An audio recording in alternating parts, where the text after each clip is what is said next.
Hi all welcome to my channel Chandu Kannada logs. ಎಲ್ಲರೂ ಹೇಗಿದ್ದೀರಾ? ಎಲ್ಲರೂ ಚೆನ್ನಾಗಿದ್ದೀರಾ ಅಂತ ಅಂದ್ಕೊಂಡಿದ್ದೀನಿ. ನಾನು ಕೂಡ ತುಂಬಾ ಚೆನ್ನಾಗಿದ್ದೀನಿ.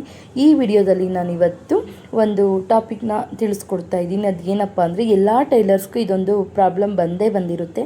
ಅದೇನಪ್ಪ ಅಂತ ಈ ವಿಡಿಯೋದಲ್ಲಿ ತಿಳಿಸ್ಕೊಡ್ತೀನಿ. ಕೊನೆವರೆಗೂ ವಿಡಿಯೋ ನೋಡಿ. ಹಾಗೆ ಇನ್ನೂ ನನ್ನ ಚಾನಲ್ನ ಸಬ್ಸ್ಕ್ರೈಬ್ ಆಗದೆ ಹೊಸ್ದಾಗಿ ಯಾರೆಲ್ಲ ವೀಡಿಯೋಸ್ನ ನೋಡ್ತಾ ಇದ್ದೀರಾ ಪ್ಲೀಸ್ ಸಬ್ಸ್ಕ್ರೈಬ್ ಮಾಡಿಕೊಂಡು ವೀಡಿಯೋಸ್ ಎಲ್ಲ ನೋಡಿ ಸಪೋರ್ಟ್ ಮಾಡಿ. ಇಲ್ಲಿ ನೋಡ್ತಾ ಇರ್ಬೋದು ನೋಡಿ, ಇದು ಬ್ಲೌಸ್ದು ಸ್ಲೀವ್ಸ್ನ ಸ್ಟಿಚಿಂಗ್ ಮಾಡ್ತಾ ಇದ್ದೀನಿ.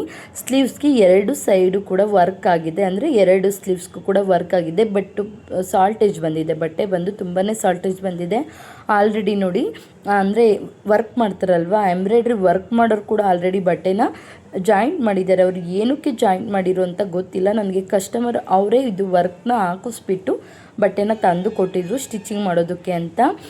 ಈಗ ಅವ್ರದ್ದು ಸುತ್ತಳತೆ ಬಂದು ನನಗೆ 8 ಬೇಕು ರೆಡಿ. ಬಟ್ ಏನೋ ಆರ್ಮಲ್ ರೌಂಡಿಂಗ್ ಏನು ಬರುತ್ತಲ್ವ ಅದು, ಬಟ್ ಬಟ್ಟೆ ಅಷ್ಟೊಂದು ಇಲ್ಲವೇ ಇಲ್ಲ. ಹಾಗಾಗಿ ಎರಡೂ ಸೈಡು ಕೂಡ ಪ್ಯಾಚ್ ಹಾಕೋಬೇಕಾಗುತ್ತೆ. ಅದರಲ್ಲೂ ಈ ಥರ ಎಂಬ್ರಾಯ್ಡ್ರಿ ವರ್ಕ್ ಏನು ಮಾಡಿಸ್ತೀವಲ್ವ ಆ ಥರ ಬ್ಲೌಸ್ಗಂತೂ ಬಟ್ಟೆ ಸಾಲ್ಟೇಜ್ ಬಂದುಬಿಡುತ್ತೆ. ಬಾರ್ಡರು ಸಾಲ್ಟೇಜ್ ಬರುತ್ತೆ, ಈ ಕಡೆ ಫುಲ್ಲು ರೌಂಡ್ ಏನಿರುತ್ತೆ ಅಲ್ವಾ ಆರ್ಮೋಲು ಅದು ಕೂಡ ಸಾಲ್ಟೇಜ್ ಬರುತ್ತೆ. ಹಾಗಾಗಿ ಅದನ್ನು ಯಾವ ರೀತಿ ನಾವು ಮ್ಯಾಚ್ ಅಪ್ ಮಾಡ್ಕೋಬೇಕು ಅಂತ ಈ ವಿಡಿಯೋದಲ್ಲಿ ನಾನು ಫುಲ್ ಡೀಟೇಲಾಗಿ ತಿಳಿಸ್ಕೊಟ್ಟಿದ್ದೀನಿ. ಸ್ಕಿಪ್ ಮಾಡಿದೆ ಕೊನೆವರೆಗೂ ವಿಡಿಯೋ ನೋಡಿ. ಇಲ್ಲಿ ನೋಡ್ತಾ ಇರ್ಬೋದು ನೋಡಿ, ಆಲ್ರೆಡಿ ನಾನು ಕಟ್ಟಿಂಗ್ನ ಮಾಡ್ಕೊಂಡಿದ್ದೀನಿ ಸ್ಲೀವ್ಸ್ಗೆ. ಈಗ ಇಲ್ಲಿ ನಾನು ಇದಕ್ಕೆ ಒನ್ ಸೈಡ್ಗೆ ಲೈನಿಂಗ್ ಪೀಸ್ ಏನಿದೆಯಾ ಅದಕ್ಕೆ ಒನ್ ಸೈಡ್ಗೆ ನಾನಿಲ್ಲಿ ಪ್ಯಾಚ್ನ ಹಾಕೊತಾ ಇದ್ದೀನಿ. ನೋಡಿ, ಆಲ್ರೆಡಿ ಕಟ್ಟಿಂಗ್ ಮಾಡ್ಕೊಂಡಿದ್ದೆ ಅಲ್ವ, ನೀವು ಮೆಜರ್ಮೆಂಟ್ ಏನಿರುತ್ತೆ ಅದನ್ನು ನೋಡಿ ಮಾಡ್ಕೊಳ್ಳಿ. ಯಾಕೆಂದರೆ ಒಬ್ಬೊಬ್ರಿಗೆ ಒಂದೊಂದು ಮೆಜರ್ಮೆಂಟ್ ಇರುತ್ತಲ್ವ, ಹಾಗಾಗಿ ನಾನಿಲ್ಲಿ ಮೆಜರ್ಮೆಂಟ್ನ ತೋರಿಸಿಲ್ಲ, ಆಮೇಲೆ ತೋರಿಸ್ತೀನಿ ನಾನು ಫುಲ್ ಫೈನಲ್ ಕಟ್ಟಿಂಗಲ್ಲಿ ತೋರಿಸ್ತೀನಿ. ಈಗ ಒಂದು ಸೈಡ್ ಮಾತ್ರ ನನಗೆ ಸ್ವಲ್ಪ ಬಟ್ಟೆ ಸಾಲ್ಟೇಜ್ ಇತ್ತು ಲೈನಿಂಗಲ್ಲಿ, ಹಾಗಾಗಿ ಅಲ್ಲೂ ಕೂಡ ಅಟ್ಯಾಚ್ ಮಾಡ್ಕೊತಾ ಇದ್ದೀನಿ. ಲೈನಿಂಗು ಕೂಡ ನಾನೇ ತೊಗೊಬಂದರೆ ನಾನು ಅಟ್ಯಾಚ್ ಬರೋ ರೀತಿ ತರೋದಿಲ್ಲ, ಸ್ವಲ್ಪ ಜಾಸ್ತಿನೇ ತಂದಿರ್ತೀನಿ. ಬಟ್ ಅವರು ಕೊಟ್ಟಿರೋದ್ರಿಂದ ಲೈನಿಂಗಿಗೂ ಇಲ್ಲಿ ಅಟ್ಯಾಚ್ ಬರ್ತಾ ಇದೆ. ಹಾಗೆ ಮೈನ್ ಕ್ಲಾತು ಕೂಡ ಅಷ್ಟೇ ಫುಲ್ ಒಂದು ಸ್ಲೀವ್ಸ್ಗೆ ಎರಡೂ ಸೈಡು ಕೂಡ ನಾವು ಪ್ಯಾಚ್ನ ಹಾಕೋಬೇಕಾಗುತ್ತೆ. ಈ ಥರ ಪ್ರಾಬ್ಲಮ್ಸು ತುಂಬ ಜನ ಟೈಲರ್ಸ್ಗೆ ಕಾಮನ್ನಾಗಿ ಬಂದೇ ಬರುತ್ತೆ. ನಿಮಗೂ ಕೂಡ ಈ ಥರ ಪ್ರಾಬ್ಲಮ್ಸ್ ಬಂದಿತ್ತಾ? ದಯವಿಟ್ಟು ಕಮೆಂಟ್ ಬಾಕ್ಸಲ್ಲಿ ಕಮೆಂಟ್ ಮಾಡಿ ತಿಳಿಸಿ. ಈಗ ಒಂದು ಸೈಡು ಪ್ಯಾಚ್ನ ಹಾಕ್ಕೊಂಡಿದ್ದಾಯಿತು. ಈಗ ಮೇಯ್ನ್ ಮೊದಲು ನಾನು ಮೆಜರ್ಮೆಂಟ್ಗೆ ಕಟ್ ಮಾಡ್ಕೊಂಡಿದ್ದೆ ಅಲ್ವಾ, ಅದಕ್ಕೆ ನೀಟಾಗಿ ಸಣ್ಣಾಗಿ ಕಟ್ ಮಾಡ್ಕೊತಾ ಇದ್ದೀನಿ. ನೋಡಿ, ನಾನು ಇಲ್ಲಿ ಲೆಂತ್ ಬಂದು ಸ್ಲೀವ್ಸ್ದು ರೆಡಿ ಬಂದು 10 ಬೇಕು, ಪ್ಲಸ್ ಒಂದು 11 ಇಂಚ್ ಇಟ್ಕೊಂಡಿದ್ದೀನಿ. ಹಾಗೆ ಆರ್ಮಲ್ ರೌಂಡಿಂಗ್ ಏನು ಬರುತ್ತಲ್ವ ಅದು 8 ರೆಡಿ ಬೇಕು, ಪ್ಲಸ್ 2 10ಗೆ ಇಟ್ಕೊಂಡಿದ್ದೀನಿ. ಹಾಗೆ ಫ್ರಂಟಲ್ಲಿ ಕೆಳಗಡೆ ಭಾಗ ಏನು ಬರುತ್ತಲ್ವ ಸ್ಲೀವಲ್ಲಿ ಅದು ಬಂದು ಇವ್ರಿಗೆ 6 ಬೇಕು, ಪ್ಲಸ್ 2 ಇಂಚು 8ಗೆ ಇಟ್ಕೊಂಡಿದ್ದೀನಿ. ಇಟ್ಕೊಂಡು ಈಗ ಕಟ್ಟಿಂಗ್ನ ಮಾಡ್ಕೊತಾ ಇದ್ದೀನಿ. ನಿಮಗೆ ಫುಲ್ ಡೀಟೇಲಾಗಿ ಸ್ಲೀವ್ಸ್ದು ಯಾವ ರೀತಿ ಮೆಜರ್ಮೆಂಟ್ ಮಾಡ್ಕೊಳ್ಳೋದು ಅಂತ ವಿಡಿಯೋ ಬೇಕು ಅಂದರೆ ನಾನು ಲಿಂಕ್ನ ಕೊಟ್ಟಿರ್ತೀನಿ ಡಿಸ್ಕ್ರಿಪ್ಷನಲ್ಲಿ, ಒಂದ್ಸರಿ ಚೆಕ್ ಮಾಡಿ. ಈಗ ಇದನ್ನು ಯಾವ ರೀತಿ ನಾವು ಪ್ಯಾಚ್ ಹಾಕ್ಕೊಂಡು ಸ್ಟಿಚ್ ಮಾಡಬೇಕು ಅಂತ ತೋರಿಸ್ತೀನಿ ನೋಡಿ. ಮೊದಲು ನಾವು ಲೈನಿಂಗ್ ಪೀಸ್ ಏನಿರುತ್ತಲ್ವ ಅದನ್ನು ನೀಟಾಗಿ ರೆಡಿ ಮಾಡ್ಕೋಬೇಕು. ಈ ರೀತಿ ಲೈನಿಂಗ್ ಪೀಸು ನಮಗೆ ಕರೆಕ್ಟ್ ಮೆಜರ್ಮೆಂಟ್ಗೆ ಕಟಿಂಗ್ ಕೂಡ ಆಗಿರಬೇಕು. ಕಟಿಂಗ್ ಆದಮೇಲೆ ಮಧ್ಯ ಅಂದರೆ ಸೆಂಟರ್ ಪಾಯಿಂಟ್ ಏನು ಬರುತ್ತಲ್ವ ಮೇಲ್ಭಾಗ ಶೋಲ್ಡರ್ ಹತ್ರ, ಆ ಪಾಯಿಂಟ್ಗೆ ನಾಚ್ ಕೂಡ ಹಾಕ್ಕೊಂಡಿರಬೇಕು. ನಿಮ್ಗೆ ಅಲ್ಲಿ ಕಾಣ್ತಾ ಇದೆ ಅಂತ ಅಂದ್ಕೊತೀನಿ. ಮೇಲ್ಭಾಗ ನಾನು ನಾಚ್ ಕೂಡ ಹೊಡೆದಿದ್ದೀನಿ. ಅದು ಮತ್ತು ಏನಿದೆ ಮೇಲ್ಭಾಗ ಡಿಸೈನ್ ಇದೆಯಲ್ಲ ಎಂಬ್ರಾಯ್ಡ್ರಿ ಡಿಸೈನು ಸ್ಲೀವಲ್ಲಿ, ಅದು ಬಂದು ಕರೆಕ್ಟಾಗಿ ಸೆಂಟರ್ಗೆ ಬರಬೇಕು. ಆ ರೀತಿ ನೋಡಿಕೊಂಡು ನೀವು ಒಂದು ಸ್ಟಿಚಸ್ನ ಹಾಕೋಬೇಕು. ಈಗ ನಾನಿಲ್ಲಿ ನೋಡ್ತಾ ಇರ್ಬೋದು ನೀವು, ವರ್ಕು ಕರೆಕ್ಟಾಗಿ ಸೆಂಟರ್ಗೆ ಬಂದಿದೆ, ಕಾಣಿಸ್ತಾ ಇದೆ ನಿಮಗಲ್ಲಿ. ಈ ರೀತಿ ಕೆಳಗಡೆ ಭಾಗ ಒಂದು 1/2 ಇಂಚ್ಗೆ ಒಂದು ಸ್ಟಿಚಸ್ನ ಹಾಕ್ಕೊಂಡು ಲೈನಿಂಗು ಮತ್ತು ಮೇನ್ ಕ್ಲಾತ್ ಎರಡಕ್ಕೂ ಕೂಡ ಈಗ ಒಂದು ಲೈನಿಂಗ್ ಮೇಲೆ ಸ್ಟಿಚಸ್ನ ಹಾಕೊತಾ ಇದ್ದೀನಿ ನೋಡಿ. ಈ ರೀತಿ ಇಲ್ಲಿ ಸ್ವಲ್ಪ ಕೆಳಗಡೆ ಪೈಪಿಂಗ್ ಕಟ್ಟಿದ್ದೀರೋ ಅನ್ನೋ ರೀತಿ, ಪೈಪಿಂಗು ಕಟ್ಟಿದ್ದಾರೇನೋ ಅನ್ನೋ ರೀತಿ ಮೇನ್ ಕ್ಲಾತ್ ಕೂಡ ಬಂದಿದೆ. ಅಂದರೆ ಮೇನ್ ಕ್ಲಾತಲ್ಲಿ ಏನು ಬಟ್ಟೆ ಇದೆಯಲ್ವ ಅದು ಬರುತ್ತೆ. ಬಾರ್ಡರಲ್ಲಿ ಸ್ವಲ್ಪ ಬಟ್ಟೆ ಜಾಸ್ತಿ ಇತ್ತು, ಹಾಗಾಗಿ ಈ ರೀತಿ ಒಂದು ಡಿಸೈನ್ ಕಾಣುತ್ತೆ ಅಂತ ಈ ರೀತಿ ಕೊಡ್ತಾ ಇದ್ದೀನಿ. ಮೇಲ್ಭಾಗ ಎಡ್ಜಲ್ಲಿ ಈ ರೀತಿ ಒಂದು ಸ್ಟಿಚಸ್ನ ಹಾಕ್ಕೊಳ್ಳಿ ನೋಡಿ. ಈಗ ನಿಮಗೆ ಗೊತ್ತಾಗುತ್ತೆ ಮೇನ್ ಕ್ಲಾತ್ಗೂ ಮತ್ತು ಲೈನಿಂಗ್ ಕ್ಲಾತ್ಗೂ ಎಷ್ಟು ಡಿಫ್ರೆನ್ಸ್ ಬಂದಿದೆ ಅಂತ. ಈಗ ನಾನು ಮೈನ್ ಕ್ಲಾತ್ಗೆ ಎರಡು ಸೈಡು ಕೂಡ ಅಷ್ಟೇ ಪ್ಯಾಚಸ್ನ ಹಾಕೋಬೇಕಾಗುತ್ತೆ. ಪ್ಯಾಚಸ್ನ ಕೂಡ ಯಾವ ರೀತಿ ಹಾಕೊಳ್ಳೋದು ಅಂತ ಕೂಡ ಈ ವಿಡಿಯೋದಲ್ಲೇ ತಿಳಿಸ್ಕೊಡ್ತೀನಿ ನೋಡಿ. ನೀವು ನೋಡ್ತಾ ಇರ್ಬೋದು ನೋಡಿ, ಎರಡು ಸೈಡು ಕೂಡ ಅಷ್ಟೇ, ಒಂದು ಸ್ಲೀವಲ್ಲಿ ಎರಡು ಸೈಡು ಕೂಡ ನಾವು ಈಗ ಎಕ್ಸ್ಟ್ರಾ ಬಟ್ಟೆನ ಅಟ್ಯಾಚ್ ಮಾಡ್ಕೋಬೇಕಾಗುತ್ತೆ. ಹಾಗೆ ನಮಗೆ ಬಾರ್ಡರ್ ಪೀಸ್ ಸಿಗೋದಿಲ್ಲ, ಯಾಕೆಂದರೆ ಒಂದು ಸೈಡು ದೊಡ್ಡ ಬಾರ್ಡರ್ ಕೊಟ್ಟಿರ್ತಾರೆ, ಇನ್ನೊಂದು ಸೈಡು ಚಿಕ್ಕ ಬಾರ್ಡರ್ ಇರುತ್ತೆ. ಹಾಗಾಗಿ ದೊಡ್ಡ ಬಾರ್ಡರ್ ಏನಿದೆ ಅದು ಇಷ್ಟೇ ಪೀಸೇ ಕೊಟ್ಟಿರೋದು, ಎರಡು ಸೈಡು ಸೇರಿ ಇಷ್ಟೇ ಪೀಸೇ ನಮಗೆ ಅವರು ಕೊಟ್ಟಿರೋದು ಸೀರೆಯಲ್ಲಿ. ಬ್ಲೌಸ್ ಪೀಸು ಕೆಲವೊಂದು ಸೀರೆಗೆ, ಎಲ್ಲ ಸೀರೆಗೋಲ್ಲ, ಕೆಲವೊಂದು ಸೀರೆಗೆ ತುಂಬಾ ಚಿಕ್ಕ ಬಂದುಬಿಡುತ್ತೆ. ಹಾಗೆ ಕೆಲವೊಬ್ಬರು ತುಂಬ ದಪ್ಪ ಇರ್ತಾರಲ್ಲ ಅಂಥವ್ರಿಗೆ ಹೊಲಿಯೋದು ಕಷ್ಟ ಆಗಿಬಿಡುತ್ತೆ. ಹಾಗಾಗಿ ಈ ಥರ ಪ್ಯಾಚ್ ಹಾಕ್ಕೊಳ್ಳೇಬೇಕಾಗುತ್ತೆ. ಎಲ್ಲ ಟೈಲರ್ಸ್ಗೂ ಇದೊಂದು ಕಾಮನ್ ಇದು ಪ್ರಾಬ್ಲಮ್ ಆಗಿಬಿಟ್ಟಿರುತ್ತೆ. ಹಾಗೆ ನೋಡಿ, ಈ ರೀತಿ ನಾವು ಅಟ್ಯಾಚ್ ಮಾಡ್ಕೋಬೇಕಾಗುತ್ತೆ. ಎರಡು ಸೈಡು ಕೂಡ ಅಷ್ಟೇ ನಮಗೆ ಎಷ್ಟು ಬಟ್ಟೆ ಬೇಕಾಗುತ್ತೆ ನೋಡಿಬಿಟ್ಟು ನೀಟಾಗಿ ಅಟ್ಯಾಚ್ ಮಾಡಿಕೊಂಡ್ರೆ ನಮ್ಗೆ ಅಟ್ಯಾಚ್ ಮಾಡಿರೋದೇನು ನಮಗೆ ಸ್ಲೀವಲ್ಲಿ ಕಾಣೋದಿಲ್ಲ, ಅದು ಒಳಗಡೆ ಹೋಗ್ಬಿಡುತ್ತೆ. ಕೆಳಗಡೆ ಬಾರ್ಡರ್ ಪಕ್ಕ ಮಾಡ್ತೀವಲ್ಲ ಅದು ಕಾಣೋದಿಲ್ಲ. ಹಾಗೆ ಆರ್ಮಲ್ ರೌಂಡಿಂಗಲ್ಲಿ ಕೆಲವೊಂದು ಕಡೆ ಮಾತ್ರ ಕಾಣುತ್ತೆ. 4 ಸೈಡು ಅಟ್ಯಾಚ್ ಮಾಡಲೇಬೇಕಾಗುತ್ತೆ, ಅದು ಒಳಗಡೆ ಹೊಲಿಗೆ ಏನಿರುತ್ತಲ್ವ ಆ ಹೊಲಿಗೆ ಒಳಗಡೆ ಹೋಗುತ್ತೆ. ನಾನಿಲ್ಲಿ ಯಾವ ರೀತಿ ಸ್ಟಿಚಸ್ನ ಮಾಡ್ಕೊತಾ ಇದ್ದೀನಿ ನೋಡ್ತಾ ಇರ್ಬೋದು ಬಟ್ಟೆನ, ಅದೇ ರೀತಿ ನೀವು ಕೂಡ ಸ್ಟಿಚ್ ಮಾಡ್ಕೊಳ್ಳಿ. ನೀವು ಸಪ್ರೇಟು ಮೇನ್ ಪೀಸಿಗೆ ಕೂಡ ಅಟ್ಯಾಚ್ ಮಾಡ್ಕೋಬೋದು. ಬಟ್ ನಾನಿಲ್ಲಿ ಸ್ಲೀವ್ಸು ಆಲ್ರೆಡಿ ಲೈನಿಂಗಿಗೆ ಅಟ್ಯಾಚ್ ಮಾಡಿ ಆಮೇಲೆ ಅಟ್ಯಾಚ್ ಮಾಡ್ಕೊತಾ ಇದ್ದೀನಿ. ಈ ಥರ ಮಾಡೋದ್ರಿಂದ ನಮಗೆ ಎಷ್ಟು ಬೇಕು ಫೈನಲ್ ಅಷ್ಟನ್ನು ಮಾತ್ರ ಮಾಡ್ಕೋಬೋದು.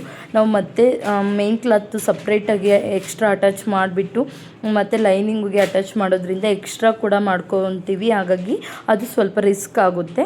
ಹಾಗಾಗಿ ಅಷ್ಟೊಂದು ರಿಸ್ಕ್ ತಗೊಳ್ದೆ ಮೊದಲು ನಾವು ಮೇನ್ ಕ್ಲಾತ್ನ ಲೈನಿಂಗಿಗೆ ಅಟ್ಯಾಚ್ ಮಾಡ್ಕೊಬಿಟ್ರೆ ನಮ್ಗೆ ಇನ್ನು ಎಷ್ಟು ಬೇಕಾಗುತ್ತೆ ಉಳಿಕೆ ಅನ್ನೋದು ಗೊತ್ತಾಗ್ಬಿಡುತ್ತೆ.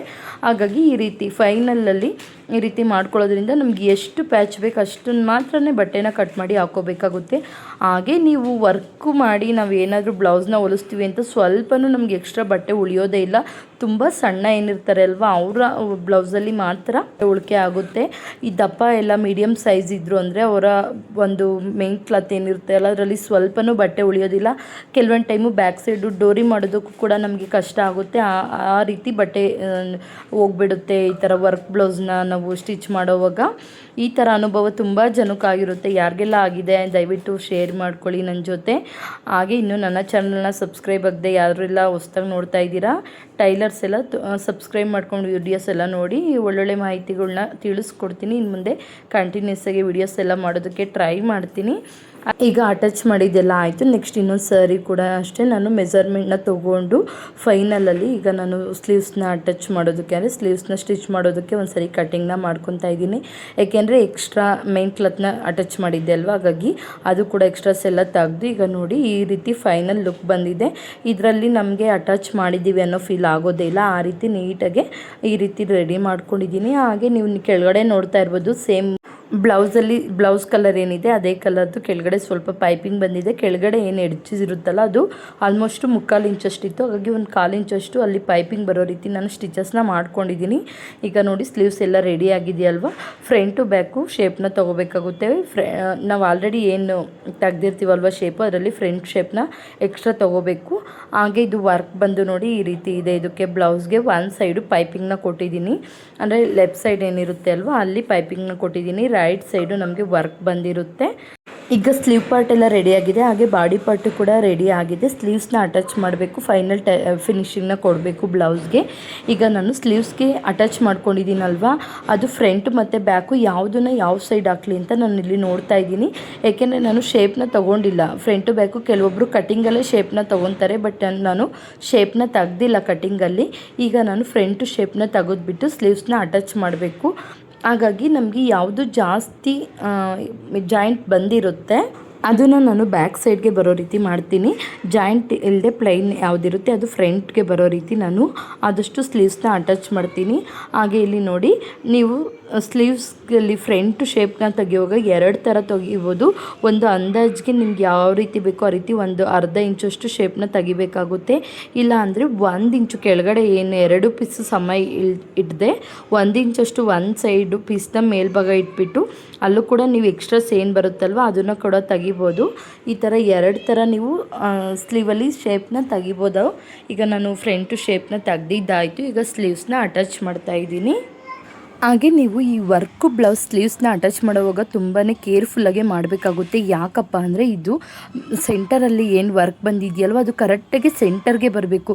ನಾನು ಎಷ್ಟೋ ಕಡೆ ನೋಡಿದ್ದೀನಿ, ಕೆಲವೊಬ್ಬರೆಲ್ಲ ವೀಡಿಯೋಸ್ ಎಲ್ಲ ಮಾಡಿ ಹಾಕ್ತಾರೆ, ನೀಟಾಗಿ ಸೆಂಟರ್ ಅಂದರೆ ವರ್ಕ್ನ ಸೆಂಟರ್ಗೆ ಹಾಕಿಲ್ಲ ಅಂತೆಲ್ಲ ಕೆಲವೊಂದು ಟೈಮ್ ಮಿಸ್ ಆಗುತ್ತೆ. ಹಾಗಾಗಿ ಆದಷ್ಟು ನಾವು ಕೇರ್ಫುಲ್ಲಾಗೆ ಮಾಡಬೇಕಾಗುತ್ತೆ. ವರ್ಕ್ ಮಾಡ್ತೀವಿ, ನಮ್ಗೆ ಅವರು ದುಡ್ಡು ಕೊಡ್ತಾರೆ, ಅವ್ರು ದುಡ್ಡು ಕೊಡೋ ತಕ್ಕನಾಗೆ ನಾವು ಕೂಡ ಅವ್ರಿಗೆ ಒಂದು ಸ್ಯಾಟಿಸ್ಫ್ಯಾಕ್ಷನ್ ಆಗೋ ರೀತಿ ನಾವು ಬ್ಲೌಸ್ನ ರೆಡಿ ಮಾಡಿ ಕೊಡಬೇಕಾಗುತ್ತೆ.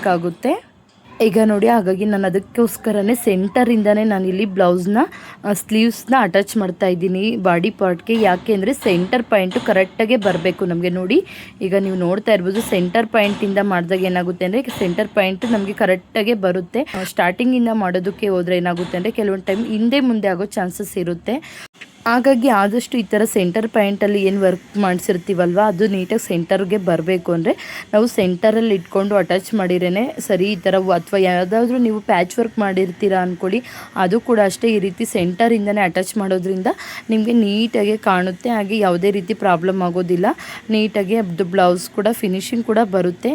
ಒಂದು ಸೈಡ್ ಈ ರೀತಿ ಸೆಂಟರಿಂದ ಆ ಕಡೆ ಈ ಕಡೆ ಎರಡು ಸೈಡು ಕೂಡ ನೀವು ಅಟ್ಯಾಚ್ನ ಮಾಡಿಕೊಂಡು ಮತ್ತೆ ಒಂದು ಸ್ಟಿಚಸ್ನ ಫುಲ್ಲು ಸ್ಟಾರ್ಟಿಂಗಿಂದ ಎಂಡಿಂಗ್ವರೆಗೂ ಹಾಕ್ಬಿಟ್ಟು ನೀಟಾಗಿ ಸ್ಲೀವ್ಸ್ದು ಅಟ್ಯಾಚ್ ಆಗಿಬಿಡುತ್ತೆ. ಹಾಗೆ ಸ್ಲೀವ್ಸ್ನ ಅಟ್ಯಾಚ್ ಮಾಡೋದಕ್ಕೂ ಮೊದಲು ನೀಟಾಗಿ ಮಾರ್ಕ್ನ ಮಾಡ್ಕೊಳ್ಳಿ.